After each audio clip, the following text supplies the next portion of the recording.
Ho ho ho ho ho. Halo sobat-sobat Yakuza Family. Apakah kalian masih waras? Atau sudah depresi karena mental health? Ya, namanya juga kehidupan sob. Nah, di sesi kita kali ini, gue akan mereview Comic Cross Chapter 2 yang berjudul Boya Harumichi versus Sugihara Makoto. Nah, sebelum mulai, gue mau minta kalian untuk tonjok tombol subscribe-nya dan support akun ini agar semakin berkembang. Nah, tanpa berbasa-basi, mari kita mulai. Nao, mau? Please? Dozo.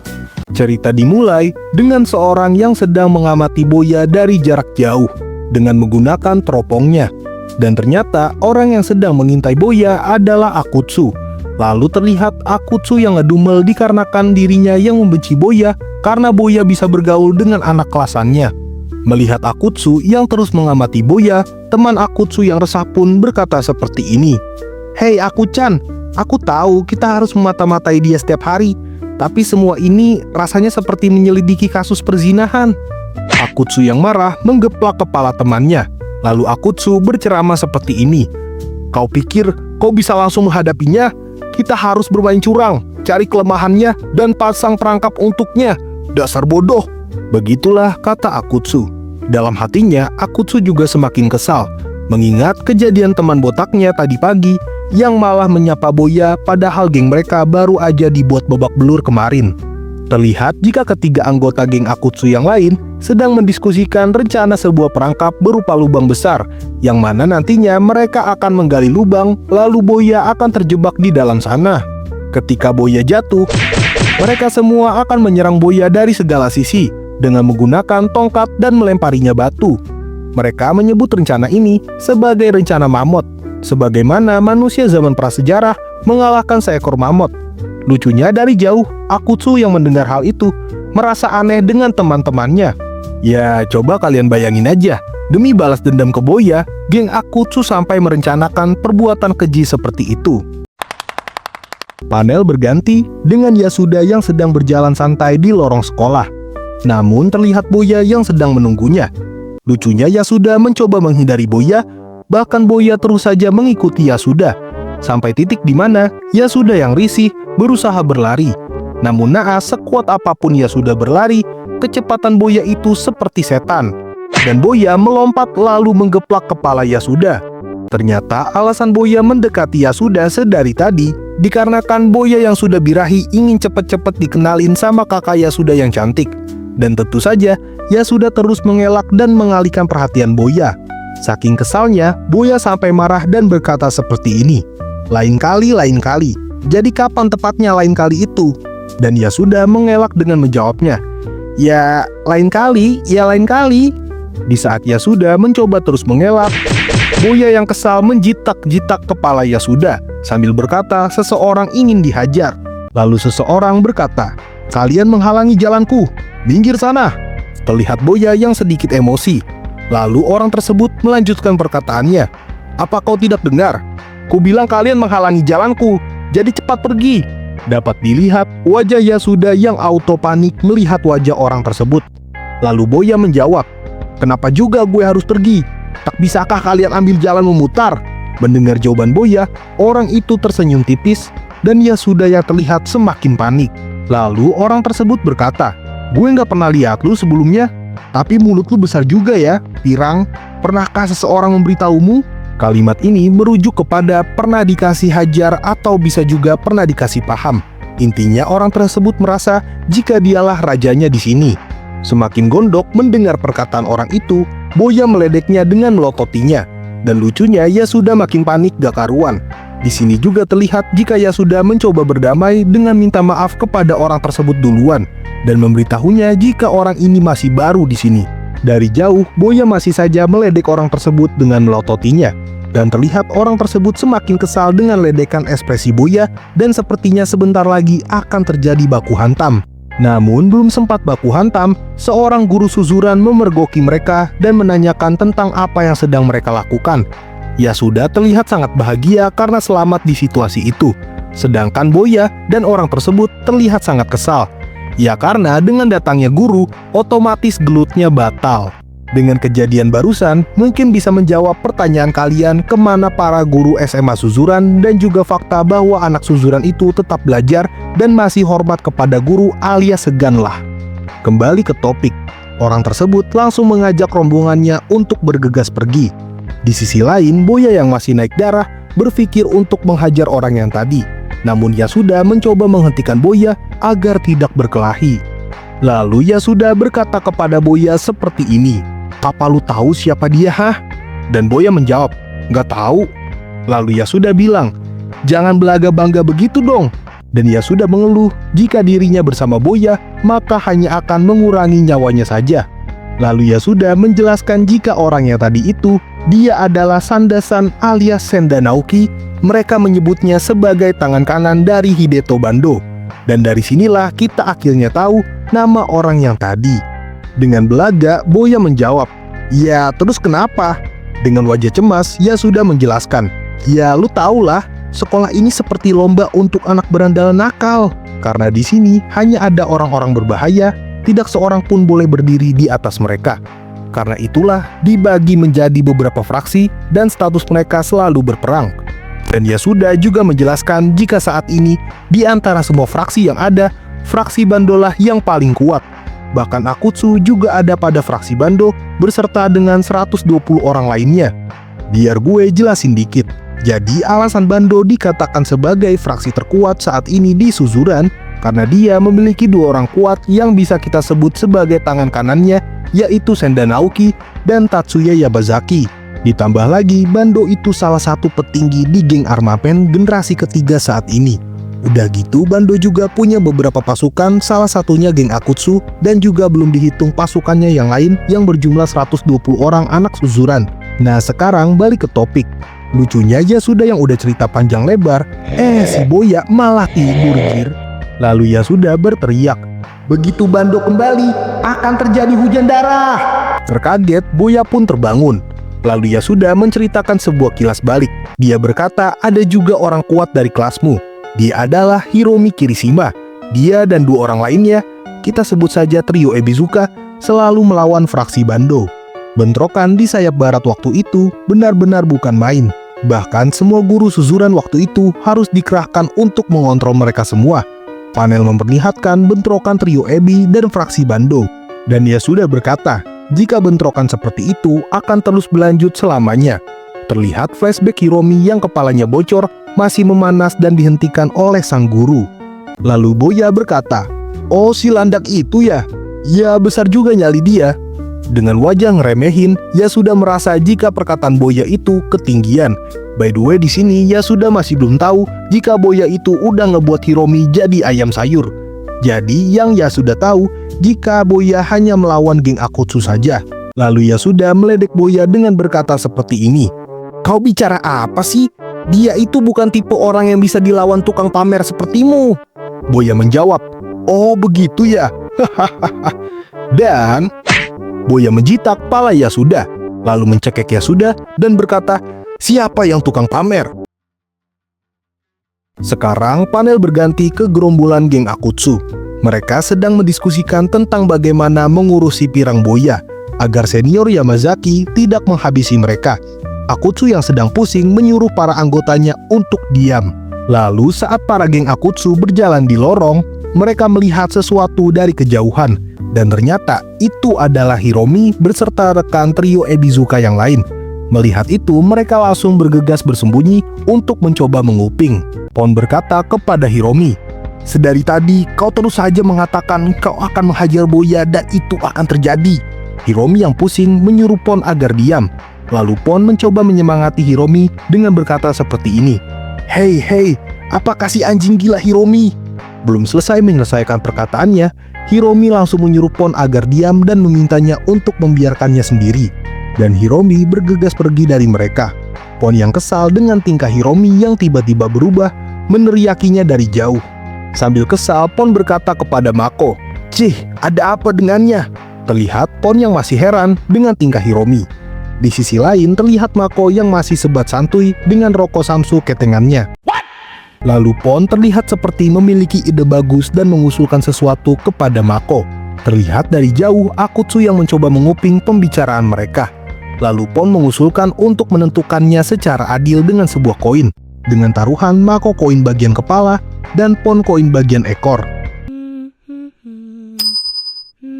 Terlihat jika koin itu menunjukkan sisi kepala dan wajah Mako tersenyum melihat itu.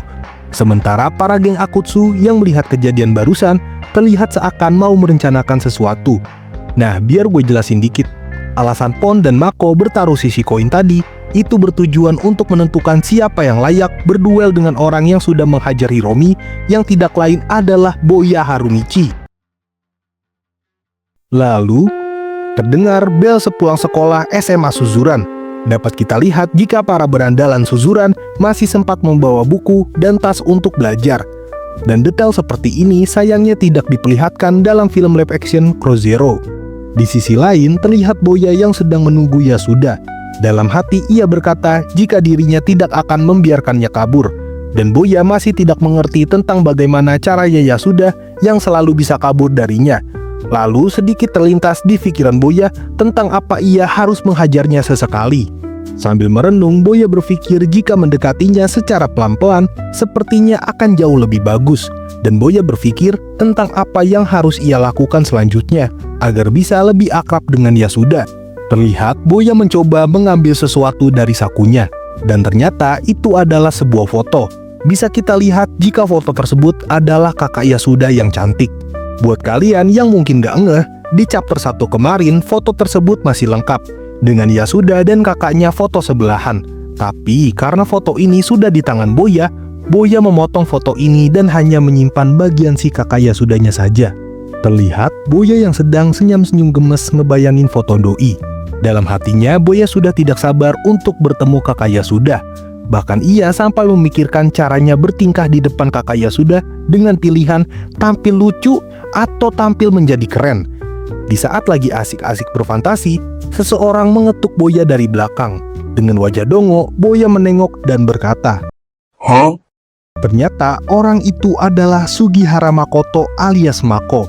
Terlihat Boya langsung memasukkan fotonya ke dalam saku, dan Boya bertanya kepada Mako apa maunya. Di sisi lain terlihat Yasuda yang sedang lari ngebut menghindari Boya. Panel pun berganti. Terlihat cuaca sangat mendung dan air hujan sudah turun. Kali ini tempat berpindah di halaman belakang SMA Suzuran. Di sisi lain terdapat anggota geng Akutsu yang menanyakan tentang apakah mereka sudah mulai. Lalu Akutsu meminta orang itu untuk memelankan suaranya. Terlihat wajah Akutsu yang sangat serius mengamati dari sebuah gudang. Boya berkata kepada Mako tentang apa yang lu butuh dari gue dan kenapa lu membawa gue ke tempat seperti ini. Sambil berkata dalam hati, mana lagi hujan. Pon berkata menggantikan Mako yang pendiam.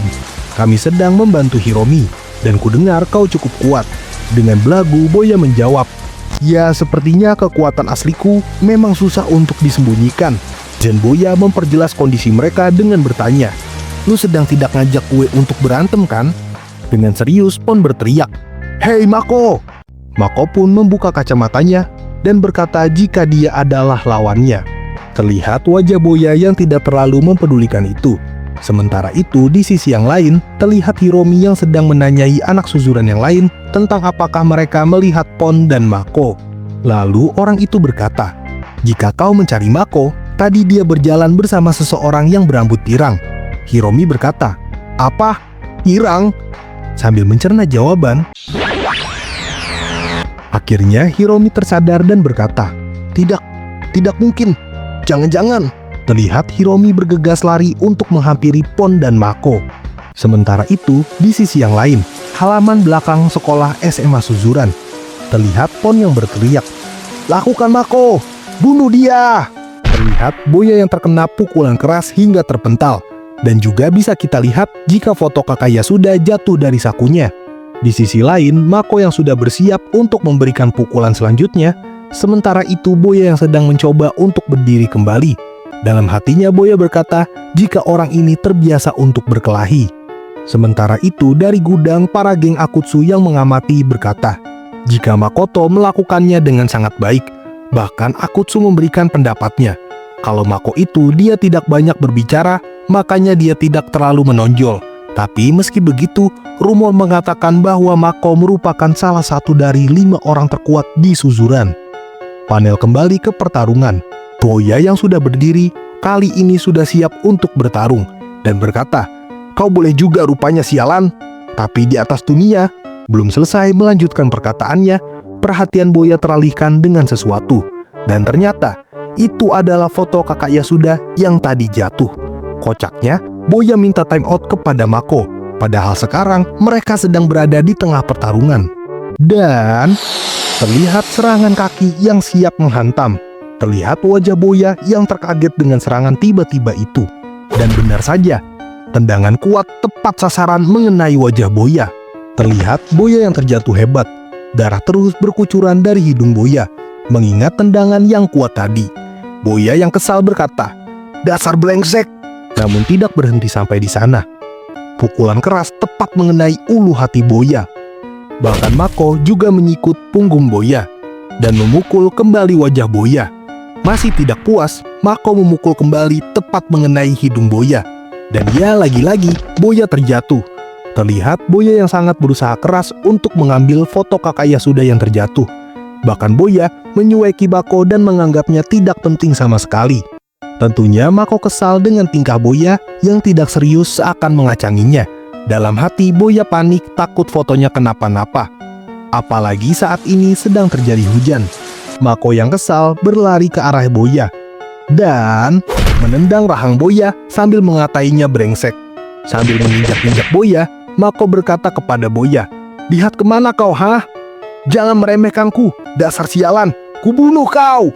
Dan biar gue jelasin dikit, di sini Mako salah paham dan merasa Boya bertarung dengan tidak serius dan mencuekinya.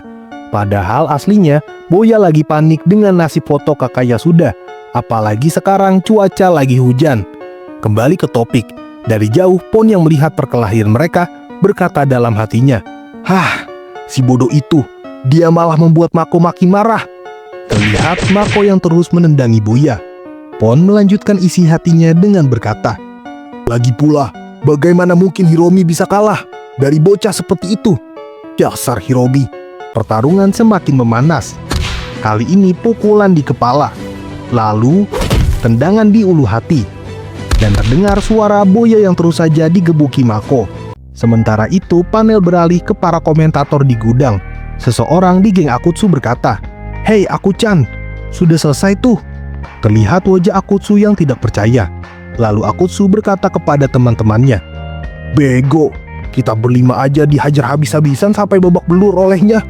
Tambahkan Hiromi, berarti sudah 6 orang. 6 orang dalam waktu singkat." Akutsu sedang membicarakan peristiwa di kamar mandi sebelumnya. Akutsu bilang jika ia bahkan belum menggunakan setengah dari kekuatannya saat itu. Bahkan Hiromi merasa tidak bisa menyentuhnya. Coba bayangkan aja apa yang akan terjadi jika dia serius. Memikirkannya saja sudah membuatku merinding. Terlihat Boya yang terpental ke sebuah tembok dan terjatuh. Bisa kita lihat jika wajah Boya sudah sangat babak belur. Hebatnya Boya masih bisa berdiri dan mengatai Mako, "Sialan lu!" Mako yang kesal berlari ke arah Boya. Terlihat Boya mengambil segenggam tanah untuk dilempar sambil berkata, "Lu nggak tahu arti ungkapan santai aja, hah?" Beruntung Mako berhasil menahan serpihan itu dari matanya. Dari jauh Pon terlihat kebingungan. Lalu Boya menggunakan kesempatan ini untuk berlari kencang. Dan dalam hati Boya berkata, "Dibandingkan denganmu, yang di sana itu jauh lebih penting tahu." Ya akhirnya Boya berhasil mengambil foto itu. Pon yang melihat Boya yang masih sanggup berlari kencang setelah dihajar Mako bolak-balik menyebut Boya sebagai bajingan yang tangguh. Boya pun berkata, "Haduh, jadi kotor deh. Sudahlah, selama gue punya ini." Mako yang masih gak paham sama tingkah Boya mengatai Boya bocah sialan. Sekarang waktunya ronde 2. Sambil pemanasan, Boya berkata, "Aku bisa melakukan apapun yang kuinginkan. Jadi, gue gak akan pernah membiarkan senyum ini menghilang. Tapi sekarang, gue juga tidak bisa tersenyum." Ya intinya, sekarang Boya mode serius. Lalu dengan belaga Mako berkata, "Kau meremehkanku bajingan, aku pasti akan membunuhmu." Namun tiba-tiba ekspresi Mako berubah.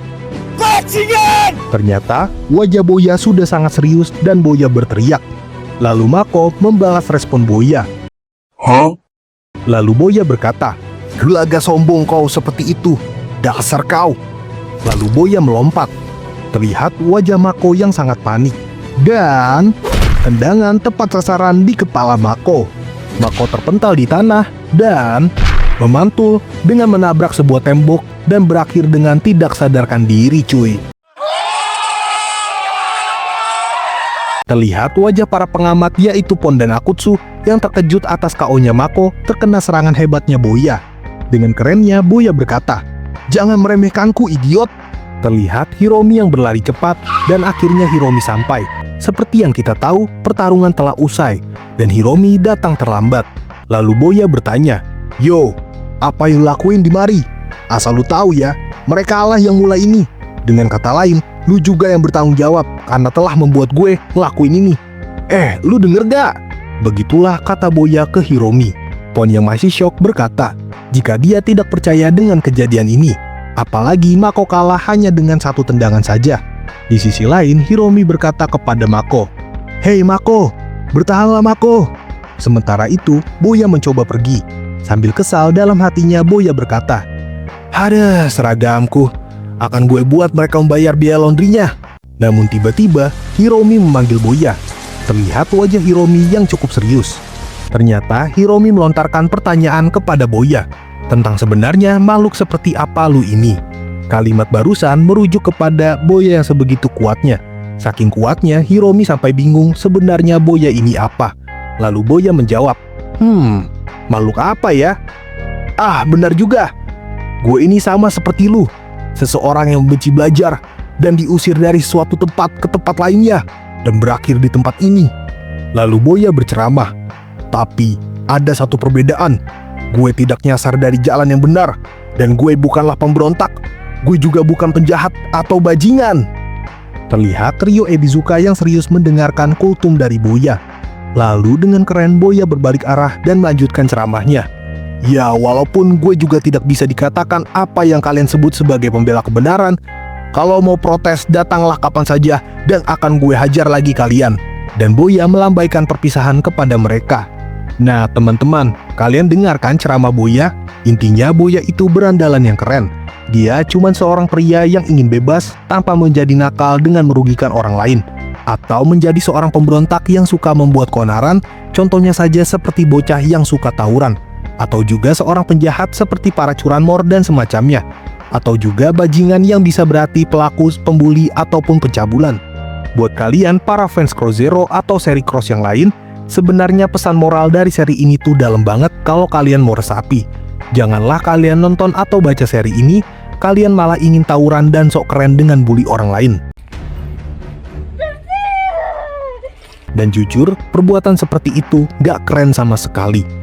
Admin malah jadi ceramah.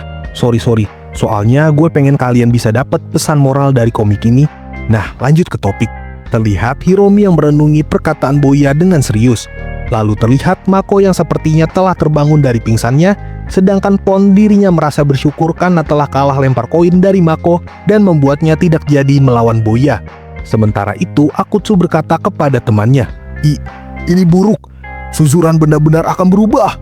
Lalu teman botaknya bertanya, "Apa maksudmu Aku-chan?" Lalu Akutsu menjawab, "Itu berarti bajingan yang menakjubkan telah muncul dan orang itu adalah Boya." Panel pun berganti. Terlihat seseorang memarkirkan motornya. Jeng-jeng, dan ternyata orang itu adalah Hideto Bando beserta fraksinya dan ditemani oleh kedua tangan kanannya yaitu Senda Naoki dan Tatsuya Yamazaki. Di sana diceritakan jika setelah hari ke-8 Boya Harumichi menginjakan kakinya di SMA Suzuran, jagoan dari fraksi Bando IPA, yaitu fraksi terbesar di sekolah para gagak, yaitu SMA Suzuran, Hideto Bando telah kembali dari masa skorsnya dan chapter 2 Kobe Cross pun tamat. By the way, thank you banget buat kalian semua yang udah support channel ini agar semakin berkembang, terutama untuk para donatur yang telah join menjadi anggota Yakuza, karena kalian telah memberikan sedikit rezekinya kepada kami dengan berlangganan channel Animomen. Intinya thank you banget nih. Dan gue bakal ada sesi curhat di akhir video. Oh iya, Thanks banget nih yang udah sub channel kami, dan sekarang subscriber Animomen sudah menyentuh 30.000 subscriber guys. Ya, jadi begitulah guys penjelasan materi gue kali ini. Buat kalian yang mau support gue, kalian bisa gabung ke anggotaan Yakuza biar kayak Om Timothy. Dan jangan lupa subscribe dan sebar video ini ke grup keluarga kalian biar gue gak busung lapar. Kasian Canda guys. Selamat datang di sesi curhat admin. Sebelumnya terima kasih buat kalian yang sudah setia menemani hingga sesi akhir ini. Buat kalian yang gak mau dengerin gak apa-apa juga, karena memang sesi ini gak begitu penting. Sorry banget gue baru bisa upload lagi dikarenakan kemarin-kemarin ada banyak banget acara keluarga. Ditambah lagi gue habis kecelakaan ditabrak sama jamet yang lagi kebut-kebutan. Ya beruntungnya gue masih hidup lah. Tapak kaki gue dilindes ban, betis gue kena stepan motor, pinggang gue bengkak ditabrak bodi motor, dan ulu hati gue kena stang motor yang kenceng. Dan alhamdulillah sekarang udah lumayan pulih dan bisa gas ngonten lagi. Tapi terlepas dari semua kejadian itu, gue minta maaf kepada kalian karena baru bisa upload setelah 10 hari dari chapter 1 yang diupload. Tapi gue janji, kedepannya jika nggak ada problem, gue akan mengusahakan upload 2-3 hari sekali untuk video panjang. Lalu untuk short, gue akan usahakan 1-2 hari sekali. Oh iya, sekali lagi, thank you untuk kalian yang menonton video ini sampai habis, bahkan sampai mendengarkan admin curhat.